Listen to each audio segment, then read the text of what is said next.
Joining us now in the IAC Summit in Florida is Rabbanit Shira Marili Mirvis, the Rabbanit of Keilat Shirat HaTamar in Efrat. Shalom. Shalom. So first of all, explain to us the role of a Rabbanit, a woman rabbi, so to speak. It's very delicate. It's very delicate. So I'm a Rabbanit, I'm a woman rabbi. I have a congregation in Efrat, in a neighborhood called the Tamar. We're a young congregation. We were established 3 years ago, and we didn't have a rabbi. It's not like that I've pushed someone aside in order to become the Rabbanit. We had no one as the community. And as we grew slowly, the people in my community knew that I was learning halakha, and they started asking me questions, and they started asking me to give shiurim, to talk.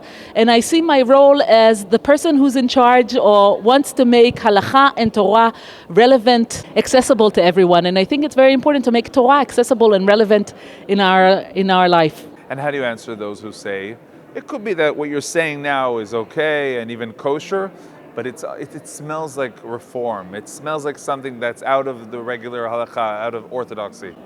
The slippery slope have two sides, and the one side, nachon, it could be very dangerous, and we should be very much aware to how dangerous it is, and to stay within the lines of orthodoxy and it's very important for me to stay within the lines and the borders of halakha. I'm a woman that is obligated to halakha. I consider myself completely orthodox, and I don't want to break through those boundaries. But on the other hand, the slippery slope has another side, and the other side scares me as well. The other side would be that Torah and halakha won't be relevant to the next generation. And I want to try and think, how do we make Torah and halakha accessible, relevant to our generation and to the generations to come, Be'ezrat Hashem, who live in a modern world, who live in a world with co-ed society, women can be prime ministers, Baruch Hashem, and president, and whatever they want.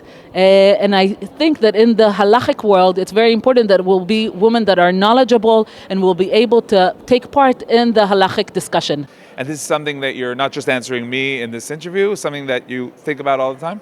Every day, and most of all, every night.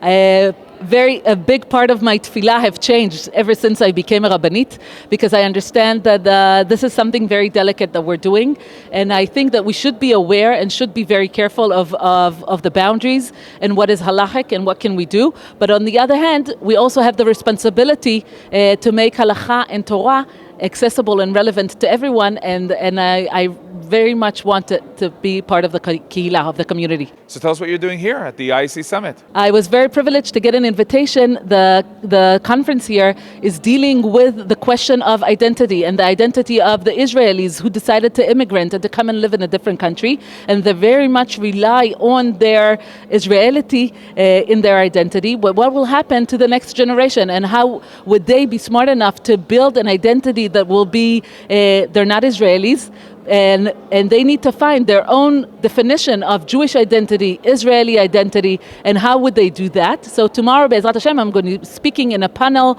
about Jewish identity and Israelity. Rabbanit Shira Marili Mirvis, thank you very much. Toda rabba.